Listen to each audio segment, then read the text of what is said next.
창세기 26장 26절에서 33절까지 말씀입니다. 아비멜렉이 친구 아우삭과 군사령관 비골을 데리고 그랄에서 이삭에게로 왔다. 이삭이 그들에게 물었다.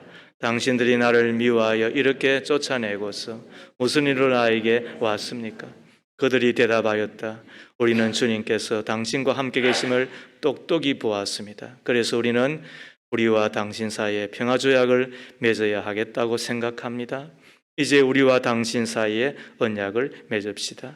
우리가 당신을 건드리지 않고 당신을 잘 대해서 당신을 평안히 가게 한 것처럼 당신도 우리를 해롭게 하지 마십시오. 당신은 분명히 주님께 복을 받은 사람입니다. 이삭은 그들을 맞아서 잔치를 베풀고 그들과 함께 먹고 마셨다. 그들은 다음 날 아침에 일찍 일어나서 서로 맹세하였으며 그런 다음에 이삭이 그들을 보내니 그들이 평안한 마음으로 돌아갔다. 그날 이삭의 종들이 와서 그들이 판 우물에서 물이 터져 나왔다고 보고하였다. 이삭이 그 우물을 세바라고 부르니 사람들은 오늘날까지 그 우물이 있는 성읍을 부엘세바라고 한다. 이는 하나님의 말씀입니다. 하나님 감사합니다. 아멘. 신자가 사는 방식 네 번째 이야기를 함께 나누고 싶습니다. 우리가 만나는 사람의 종류를 한 세 가지 정도로 나누어 보면 첫 번째는 나보다 못한 사람, 그 다음에는 나와 대등한 사람, 그 다음에는 나보다 탁월한 사람, 이렇게 나눌 수 있겠죠. 그러면은 나누어진 사람과의 관계에 있어서 보이는 반응도 세 가지 정도가 될 것입니다.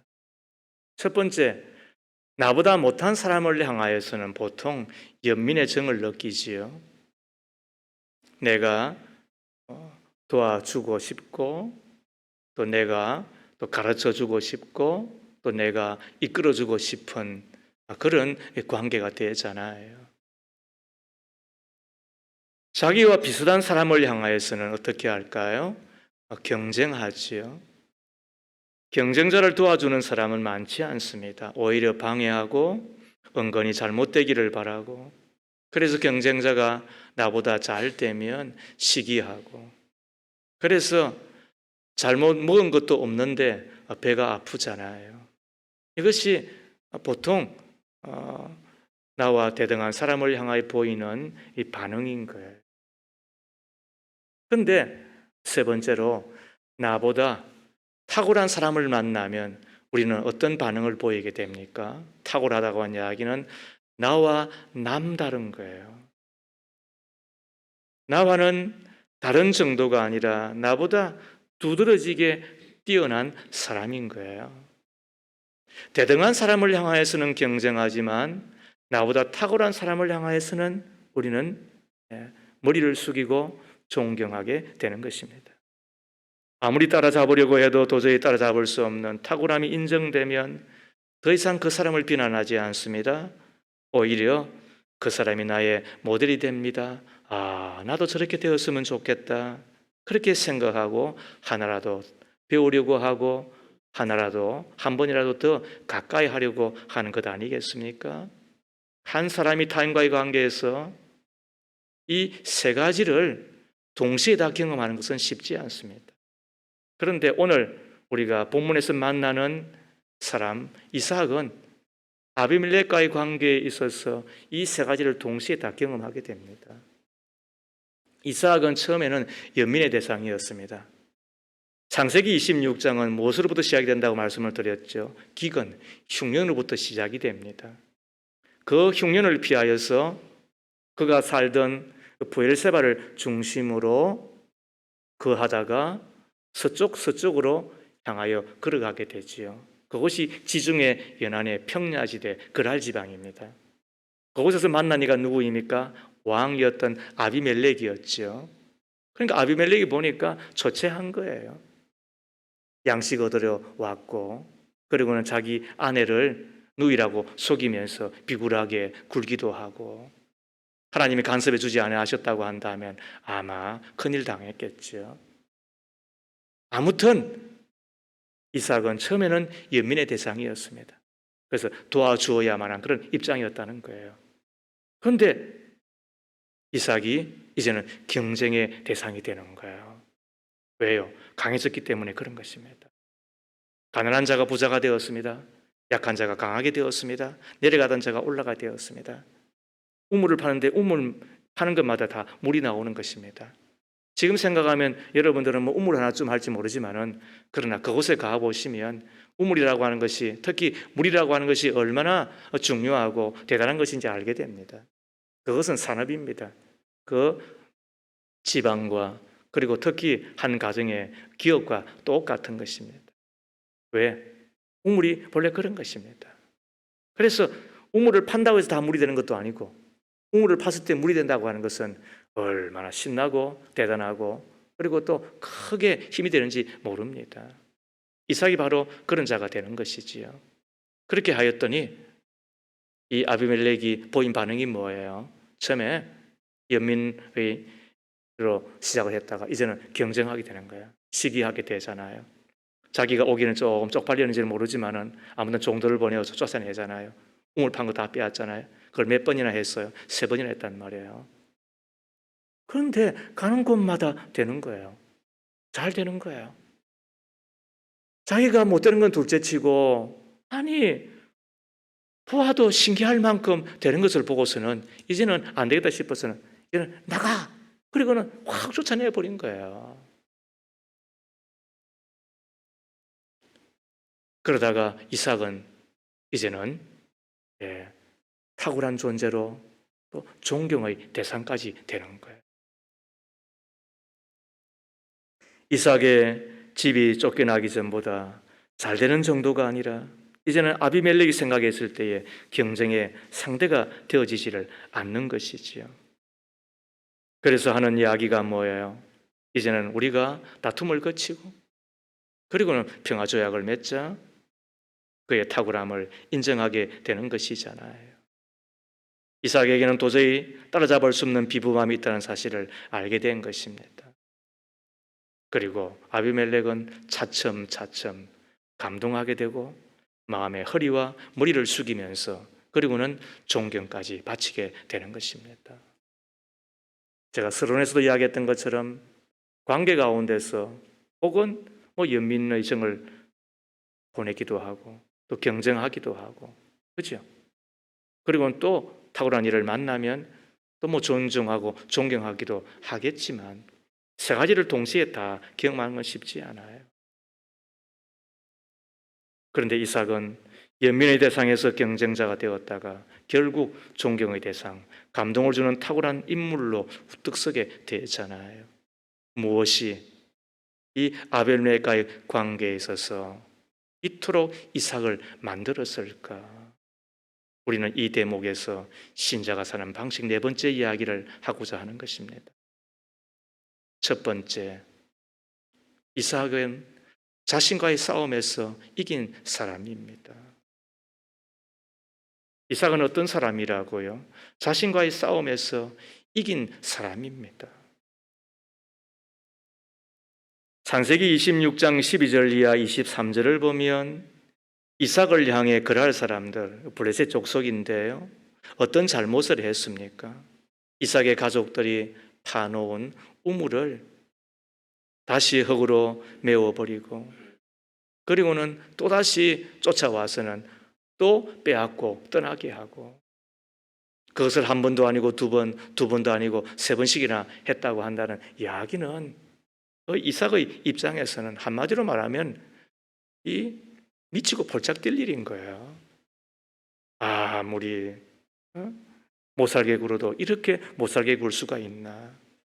아무리 우리를 힘들게 하고 구박을 한다 하더라도 그러나 이렇게 할 수가 있는 거예요. 이 사람들은 거의 조폭과 똑같잖아요. 그래서 정말로 이삭의 마음 가운데 화가 막 부글부글 끓는 거예요. 분노가 치밀어 올라서 견딜 수가 없는 거잖아요. 어쩌면은 아비멜렉은 이삭에게서 그러한 이 분을 아마 바랬는지도 모르겠어요. 그래 하면 너 성질 냈어? 너 내한테 화냈어? 야, 너 보자니까 안 되겠다. 그러면 아마 칼로 푹 찔러버리고 싶었던 아마 그런 입장이었는지 잘 모르겠어요. 그런데 이삭은 어떻게 하죠? 대들지 않아요. 이삭은 싸우지 않는다고요. 이삭은 그와 함께 맞장구 치지 않는다는 거예요. 힘들지만 다시 우물을 파고, 그것도 한 번도 아니고 두 번도 아니고 세 번씩이나 말이죠. 그때마다 그 우물이 나오는 것을 보게 되며 아비멜렉이 느끼는 감정이 무엇이었을까요? 이것이 감동이다 그러는 거예요. 우리가 사람을 만났을 때에 여러 가지 마음이 있는 줄 알아요. 그러나 그 가운데 이 감동받는 것은 쉽지 않습니다. 그 사람에게서 내 마음에 깊은 감동이 밀려오는 거예요. 그래서 내가 그 사람 앞에 저절로 머리가 숙여지는 것. 그리고는 마음으로 내가 무장했던 것들을 풀고, 그리고는 그분 앞에 알게 모르게 내가 마음의 허리를 숙일 수 있다고 하는 것은 쉬운 게 아닙니다. 그것은 가족 간에도 마찬가지입니다. 잘 들으셔야 됩니다. 부부 간에도 서로 알게 모르게 그 사람에 대한 나름의 생각을 갖고 있습니다. 당신은 대단한 사람이다. 당신은 진짜 뭐 같아. 이런 이야기를 다 하는 것입니다. 우리는 만나, 그리고 한 지붕 안에서 한 이불을 덮고 살면서 어쩌면은 다 그렇게 사는 것이라고 이야기할지 모르잖아요. 그러나 그렇지 않습니다. 어떤 이는 이야기하더라고요. 저희가 왜 저래요?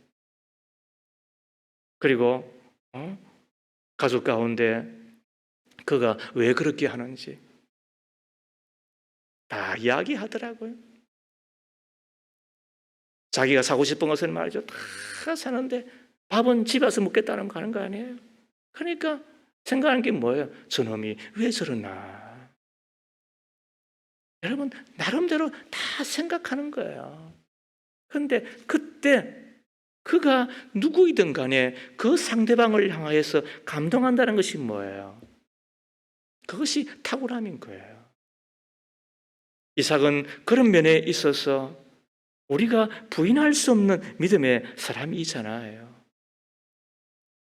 우리가 우리 주변에 있는 사람들, 부모, 친구, 친척, 특히 주님을 믿지 않는 사람들을 변화시키고 그들에게 복음을 전하며 그들마저도 하나님의 사람으로 우뚝 서는데 우리에게 가장 필요한 것이 뭘까? 저는 확신합니다. 그것은 성령에 의지하여 기도하는 것만큼이나 중요한 것이 감동을 주는 것이라는 거야.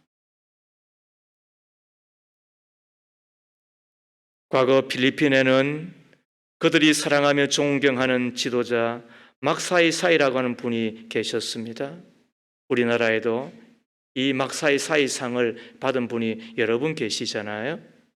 이분이 필리핀의 국방장관으로 처음 부임하였을 때 필리핀에는 이 공산 게릴라들이 제법 있었다고 전하여집니다.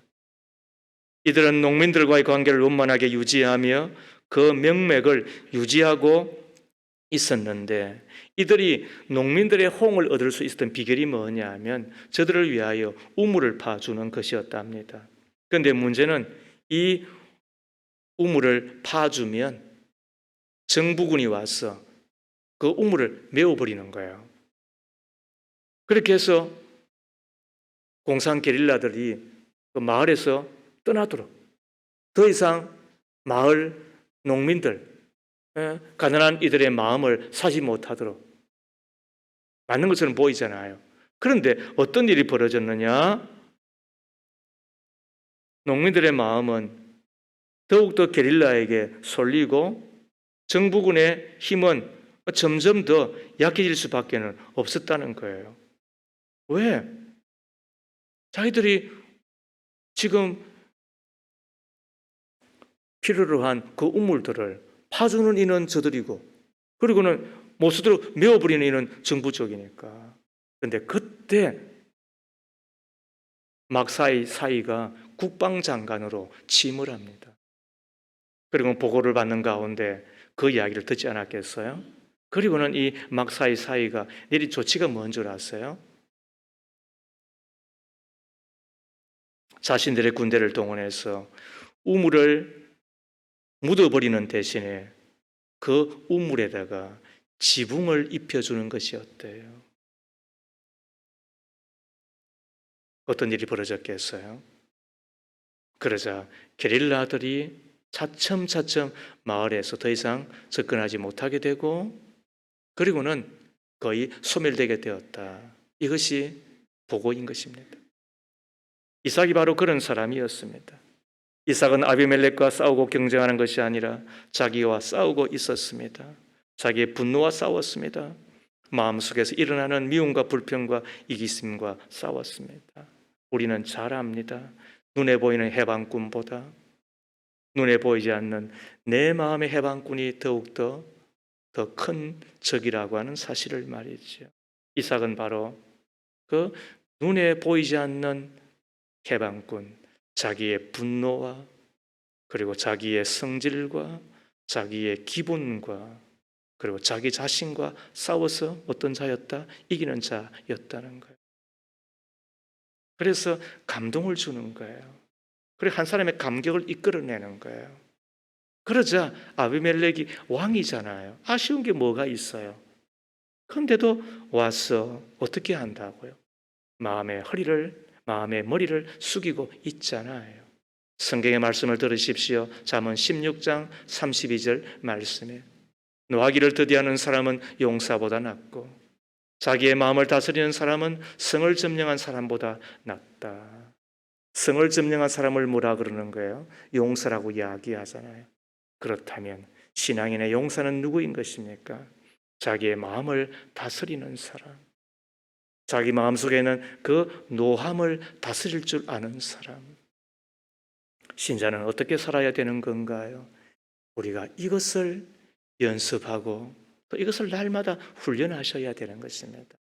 학교에 가면은 훈련 받잖아요. 그리고는 다시 가정과 세상을 향해서 나아가게 되잖아요. 학교에 계속 있게 하지는 않잖아요. 학교는 훈련장이잖아요. 학교는 연습하는 곳이잖아요.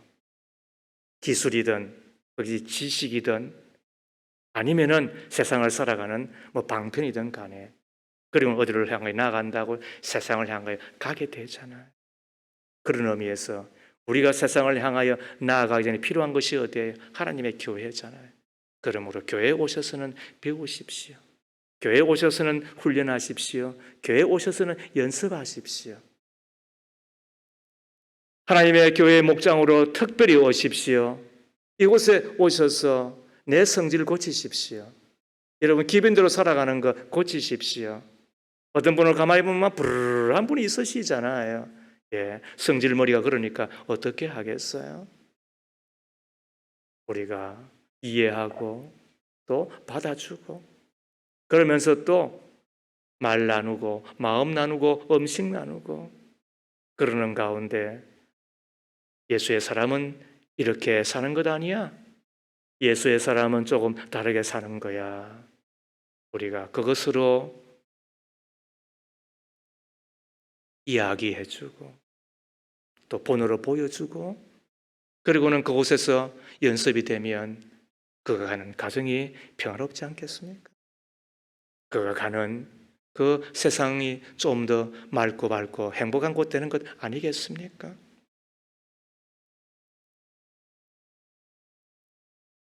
(1762년) 조선의 왕은 영조였습니다.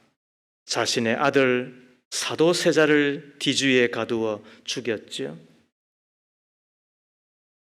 사도세자의 아들은 후에 영조의 뒤를 이어 정조가 되는데 사도세자가 뒤주에 갇히던 날 그의 아들은 11살이었는데 그 아들이 할아버지 영조 임금에게 가서 아버지를 살려주십시오.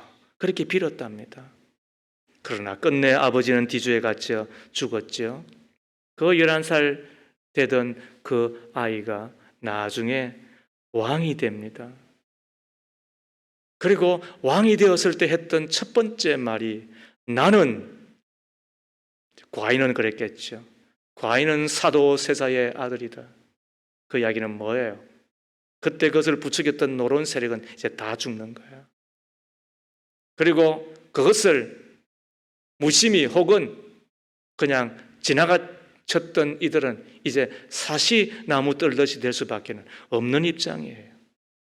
그러나 왕이 되었던 정조는 아버지를 위하여 복수하지 않았고 그리고 과거로 돌아가지 않았습니다. 미래를 향한 길을 선택했습니다. 실사구시 학문인 실학을 받아들였고 파벌을 떠나 다양한 인재를 등용하였습니다. 탁월한 실력을 지닌 이덕무, 박제가, 유덕공 같은 서울 출신들을 등용하여 나라를 굳게 세워갔습니다. 세손 시절 그는 아버지의 비참한 죽음 때문에 화기가 치밀어 올랐지만 가슴에 분노를 다스리기 위하여 그는 독서하는 일에 열중하였고 책을 읽으며 미래를 준비하였다고 합니다. 현재의 분노에 사로잡히지 않고 자신을 다스려 미래를 준비하는 사람, 그에게 밝은 미래가 있는 것 아니겠습니까? 사랑하는 여러분, 탁월한 사람으로 감동을 주는 인생으로 살 수 있기를 바랍니다. 자기 자신과 싸워서 이기는 자가 되셔야 됩니다. 이것이 이삭입니다. 두 번째로 이삭은 하나님 때문에 강해진 사람입니다. 그래서 그는 아비멜렉에게 감동을 주고, 그래서 아비멜렉이 와서 어떻게 합니까? 조약을 맺자고 이야기를 하는 겁니다. 28절 중간점을 말씀을 보십시오. 우리는 우리와 당신 사이에 평화조약을 맺어야 하겠다고 생각합니다. 여러분 생각해 보세요. 조약을 맺겠다고, 언약을 맺자고 하는 사람은 강한 사람입니까? 약한 사람입니까? 강한 사람은 이렇게 말하지 않습니다. 약하기 때문에, 또 약한 처지기 때문에 우리를 공격하지 마십시오. 우리를 해롭게 하지 마십시오. 우리가 그래서 조약을 맺읍시다 이렇게 하는 거잖아요. 그렇다면은 아비멜렉이 지금 조약을 맺자고 말하는 이삭보다도 약한 자입니까? 그는 왕인데, 이삭은 떠돌이인데, 기근을 피하여 이곳까지 먹을 것 찾아 왔는데, 자기 마누라 하나 지키지 못할 만큼 그런 비굴한 자였는데, 그런데 이제는 그 왕이, 아비멜렉이 연민의 대상이었던 이삭을 향하여서 조약을 맺자고 할 만큼 이삭이 이제는 강한 자가 되었습니까? 성경은 뭐라고 이야기하나요? 28절에 우리는 주님께서 당신과 함께 계심을 똑똑히 보았습니다. 29절에 우리가 당신을 건드리지 않고 당신을 잘 대하여 당신을 평안히 가게 한 것처럼 당신도 우리를 해롭게 하지 마십시오.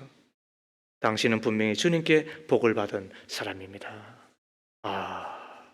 이제는 이삭이 어떻게 이런 입장의 사람이 되었는지 이제는 실타래가 풀리듯이 풀려졌습니다. 그는 구박을 받고 쫓겨나고, 그 다음에 또 한 곳에 정착할 때쯤 되면 또 공격을 받고 또 떠날 수밖에 없는, 그래서 약한 자였습니다. 그런데 그 이삭에게 함께 하신 분이 계셨습니다. 그리고 그분에게서 복을 받았습니다. 그러므로 이제 뭐가 되었습니까? 강한 자가 아니라 강해진 자가 되었습니다. 누구 때문에? 하나님 때문에. 이것이 믿는 자의 실존인 것입니다. 저는 여러분들을 축복합니다. 하나님이 함께 해주시기를 축복합니다. 함께 주시는 하나님이 여러분들에게 힘을 주시고 복을 주시기를 축복합니다. 이것이 우리의 모습인 것입니다. 하나님은 우리를 그렇게 충분히 해 주실 수 있으십니다. 이삭처럼 말입니다. 한 해 농사를 지었는데 그런 농꾼이 아니었음에도 불구하고 100배의 벌을 받았습니다. 옮겨서 우물을 팠는데, 힘들어 팠는데 우물이 나왔다가 이제는 그가 하나님 앞에 우선순위로 예배를 드리고 그 다음에 장막을 치고 우물을 팠는데, 단순하게 팠는데 그 우물이 터져서 자기에게 그 물이 흘러넘치는 것을 보게 되었습니다. 누구 때문입니까? 하나님 때문입니다. 뭘 보시고? 믿는 이삭의 그 믿음을 보시고 하나님이 대우해 주신 것입니다. 사랑하는 여러분, 우리의 믿음을 시시하게 생각지 마십시오. 우리가 믿음을 갖고 살아가는 것에 대하여서 우리 스스로 과소평가해서는 안 되는 것입니다. 믿음이 실력인 것입니다. 믿는 자에게 하나님이 마음껏 주시는 하늘 복이 땅의 복이 있음을 믿기를 바랍니다. 오늘 이삭이 그 주신 복으로 말미암아 자기 자신에게 찾아와 평안을 요청하고 언약을 맺자고 말하는 아비멜렉을 보면서 우리가 어떠한 자인지 알게 되잖아요. 첫 번째, 강해진 자는 담대합니다. 하나님으로부터 복을 받아 강해진 사람은 담대합니다. 두 번 이야기를 제가 드렸습니다만 사랑의 교회의 선교 유언장이었던 이 배순호 장로라고 하는 분이 계시지요. 그분은 옥하는 목사님과 함께 그 사랑의 교회라고 하는 대교회의 선교위원회를 맡아 전 세계 선교사를 파송하고 선교사를 후원하고 또 선교사의 모든 필요들을 다 챙겨주시는, 그래서 매우 좋은 일을 많이 하신 분이에요. 잘한 거잖아요. 그런데 이분이 한 번은 선교사로 가겠다고 본인이 직접 중앙아시아로 그렇게 선언을 한 거예요. 그분의 평소의 삶, 그리고 무엇보다도 건강을 아시는 분들은 걱정을 무지무지하게 했대요. 장로님, 그 약한 몸으로 어떻게 선교지를 가십니까?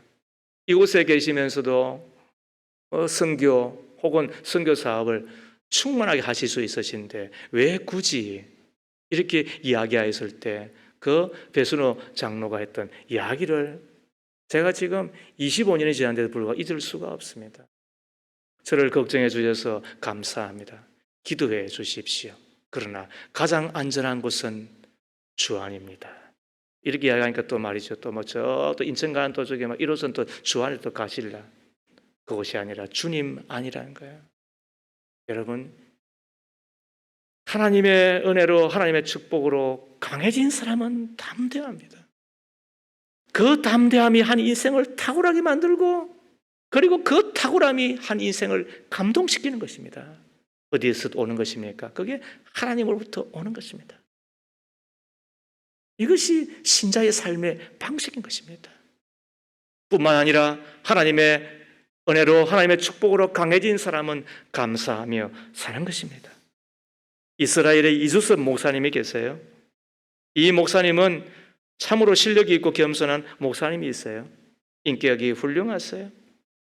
성지 이스라엘에서 공부하고 연구하고 그 적은 자료들을 다 조국의 목회자들한테 나누어 주고 또 도움을 주는 그런 일을 하신 분이에요. 그렇게 값비싸게 얻은 것들을 다 이분한테 내어드리는 거예요. 목회자들한테 내어드리는 거예요. 그런데 한 번은 이분이 구약시대의 땅을 연구하기 위하여 광야로 나갔다가 변을 당했어요. 일단에 그 강도들한테 돈도 빼앗기고 옷도 빼앗기고 자동차도 빼앗겼죠. 힘들게 구입한 디지털 카메라도 다 빼앗긴 거예요. 강도를 만난 그날 저녁은 여행사 사장님과 약속이 있었는데 평소에는 한 번도 늦지 않는 그 분이 그날따라 너무 늦은 거예요. 그리고는 한참 지났는데 헐레벌떡 뛰어왔는데 뭐 몰골이 말이 아니잖아요. 그리고 하는 이야기가 제가 여차여차해서 제가 이렇게 되었습니다. 그리고는 와서 기도하기를 하나님 감사합니다. 저들이 총으로 제 자동차를 빼앗고 디지털 카메라와 돈과 옷도 빼앗았지만 제 생명을 빼앗지 않음에 감사를 드립니다. 그리고 제가 주님을 참으로 사랑하는 믿음을 빼앗지 않은 것을 감사합니다. 이렇게 기도를 하더라는 거예요. 그것도 울면서 말이죠. 믿음이 그다지 좋지 못하였던 여행사 사장이 어이가 없었잖아요. 그래서 말하기를 목사님 무엇이 그렇게 감사하단 말입니까? 이제 자동차도 없고 카메라도 없으니 어떻게 연구하실 것입니까? 라고 했더니 그분이 하는 이야기가 이러하였습니다. 내게는 아무것도 없지만 그러나 아직도 남은 것이 있습니다. 그것이 나의 주님이십니다. 사랑하는 여러분, 강해진 사람은 감사하며 삽니다. 그 감사하며 사는 것이 탁월함입니다. 그리고는 그 탁월함이 또 한 인생을 감동시키는 것입니다. 그 감사함은 어디서 오는 것입니까? 하나님께로부터 오는 것입니다. 이삭이 바로 그런 사람이었습니다. 세 번째로 강해진 사람은 나누며 대접하며 축복하며 사는 것입니다. 하나님의 말씀을 읽어보십시오. 30절 말씀에 이삭은 그들을 맞아서 잔치를 베풀고 그들과 함께 먹고 마셨다. 이 그들이 누구입니까? 그렇게도 지금까지 자기를 못살게 굴었던, 잘되면 시기하고 그리고 또 쫓아와서 쫓아내고 우물을 파놓고 나면 또 메어버리고 어떻게 이렇게도 가시 같던 사람이 있을까요? 그런데도 불구하고 그들이 찾아왔을 때에 그들을 맞잖아요. 그럼 어떻게 합니까? 잔치를 베풀잖아요. 그리고는 함께 모시고 함께 나누고 그리고는 축복하지요. 왜? 강해졌으니까. 뭐로 말미암아? 하나님 주신 복으로 말미암아. 하나님이 주신 힘이 있고 하나님이 주신 은혜가 있고 하나님이 주신 축복으로 강해진 사람은 어떻게 한다고요? 담대하게 살 뿐만 아니라 감사하며 살며 그리고 무엇보다도 축복하며 사는 것입니다. 한 분은 저 한강 다리를 건너서 상도터널을 지나 이 교회까지 오게 되는데 제 차선에 갑자기 앞에 차 하나가 확 끼어드는 거예요. 저도 깜짝 놀랐지만 아무튼 뭐 어떻게 하겠어요? 급했는가 보다 싶어서 양보를 하고 했더니 그 차도 말이죠 고마웠는지 비상라이트를 땅깍 깜빡 켜고서는 말이죠 얼마나 좋아하는지 뭐 타더라고요. 그리고는 제가 이제 한강다리를 지나 그리고는 상구터널을 이제 통과하고는 그리고는 이제 상굴다리를 지나려고 하면은 1, 2, 3, 4차선까지는 다 좌회전 상수동으로 넘어가죠. 숭실로 넘어가잖아요. 그리고는 특이하게 이 5차선, 4차선 그 한 차선만 직선 거리예요. 그래서 제가 초기였으니까 이렇게 하다 보니까 이거 직진이 안 되는 거예요. 근데 그때 차 한 대가 말이죠. 천천히 달리더니 앞과의 거리를 이렇게 저 넓혀주는 거예요. 그건 제가 싹 들어가서 그러면 직진할 수가 있었는데 보니까 조금 전에 제가 조금 양보했던 먹은 것이 있으니까 내어놓는가 봐요. 받은 것이 있으니까 나누더라고요. 하물며 우리가 주께로부터 받은 것이 있다고 한다면 어떻게 살아야 되는 것입니까? 우리가 무엇을 주께로부터 받은 자입니까? 우리가 실력이 있고 자격이 된다고 해서 주님의 은총을 입은 자가 아니잖아요. 오직 주 예수 그리스도 나를 위하여 십자가에 죽으신 것, 내가 바로 믿음 하나 때문에 그것을 보시고 제 삶의 은총과 함께 하나님의 자녀가 되게 하시고, 그리고 영생 천국을 주시고 이 땅 가운데서도 하나님의 자녀가 되어서 천국을 누리는 자가 되게 해 주셨잖아요. 무엇보다도 여호와께서 나의 목자가 되셔서 내 가는 길을 이끌어 가시는데, 그래서 김수환 추경이 이야기했던 것처럼 아쉬움이 없는 삶, 부족함이 없는 우리의 삶이 다 되었잖아요. 기가 막힌 은혜의 삶인 거예요. 우리가 이것을 안다고 한다면 오리발 내밀어서는 안 되는 거예요. 더 나아가 주께로부터 받은 것이 있으면 나누는 거지요. 대접하며 사는 거지요. 축복하며 살아가는 것이 신자의 사는 삶의 방식 아니겠느냐 이 말입니다. 그때에 사람들의 마음을 우리가 살 수 있잖아요. 그러므로 강해진 사람은 어떻게 합니까? 대접하며 삽니다. 그 대접함이 탁월함이고 그 탁월함이 있을 때 한 사람을 감동시키는 것입니다.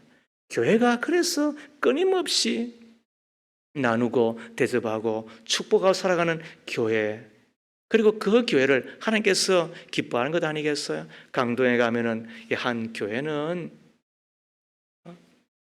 주변의 환경 미화원들이 겨울에는 추울까봐 두사드리고, 그리고 또 따뜻하게 밥 한 끼라도 드시라고 초청을 하여서 국밥 끓여서 또 대접하고, 그리고는 또 그 가운데서 또 자녀들을 위하여 장학금도 또 드리기도 하고, 그렇게 했더니 이 환경미화원들이 말이죠, 근무 시간에 청소를 하다가 그 교회 차가 지나가면은 말이죠, 막 반가워가지고, 그런 주변에 서 있으면 말이죠, 막 이 닦아도 드리고 말이죠.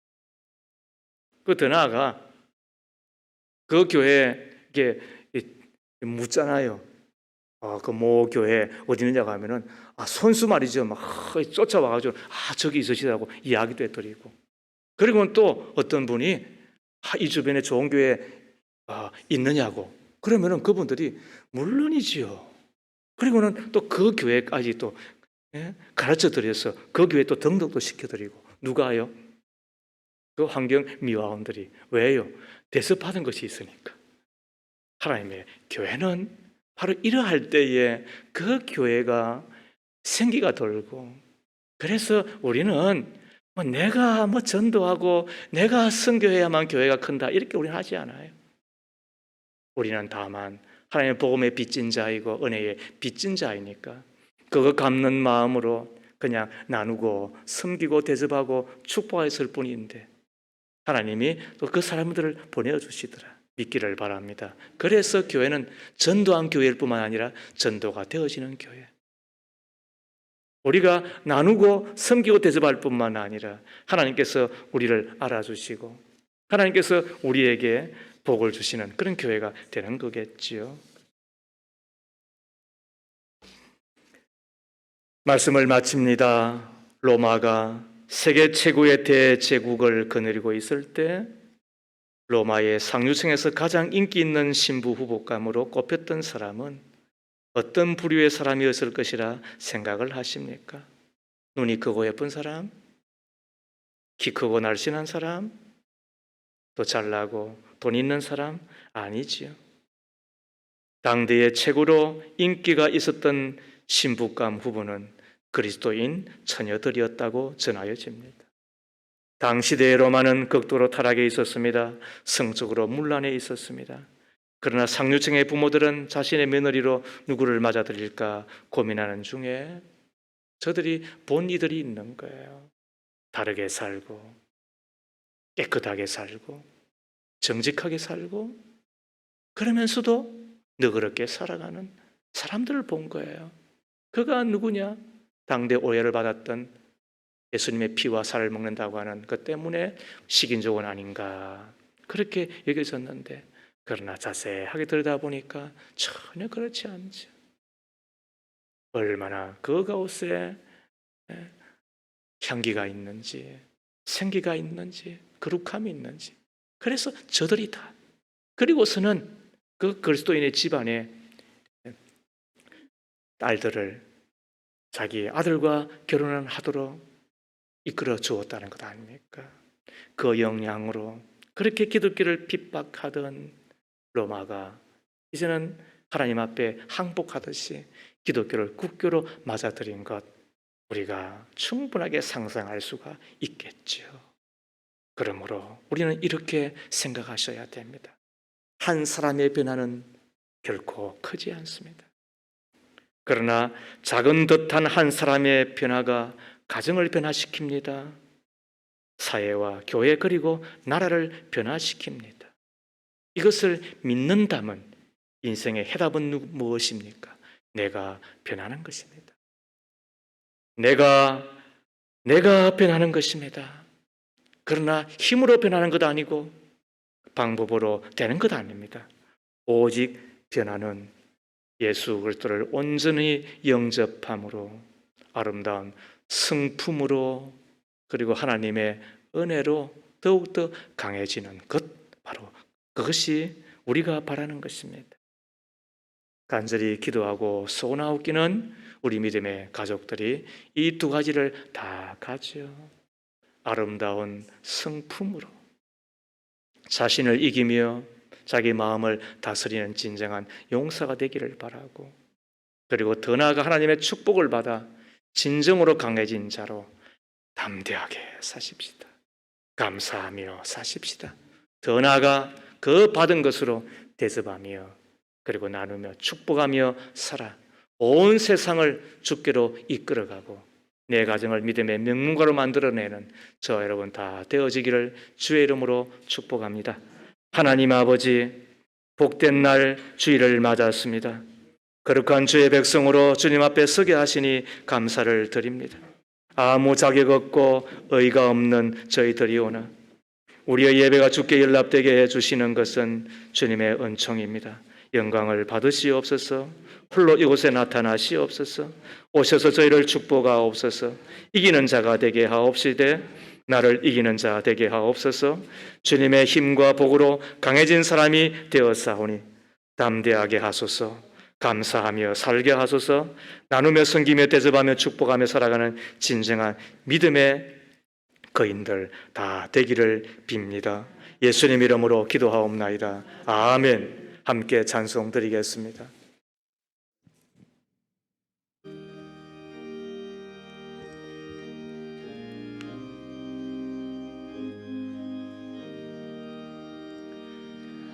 신자 되기 원합니다. 진심으로 신자 되기 원합니다. 진심으로 신자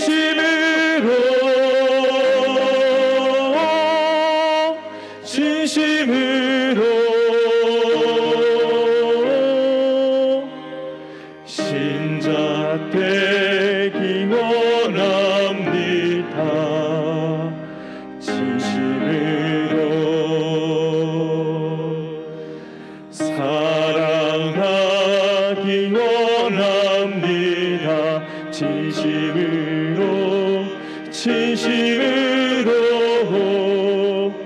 사랑하기 원합니다.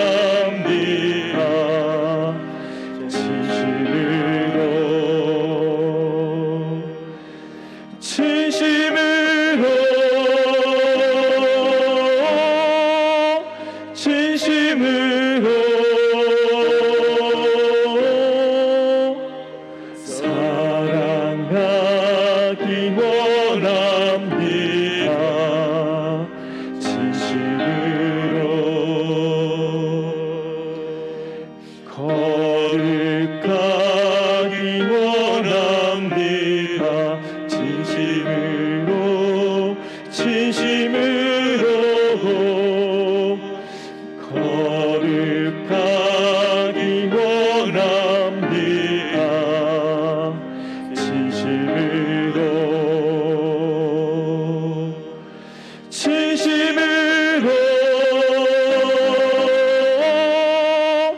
진심으로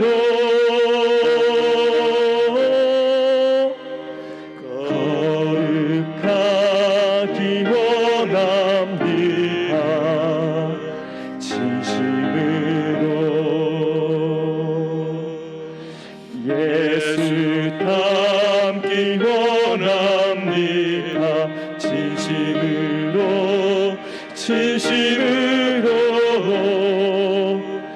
예수 닮기 원합니다.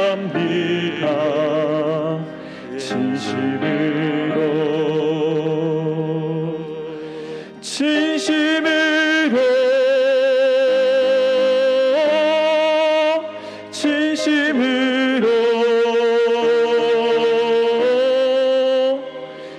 예수 닮기 원합니다. 진심으로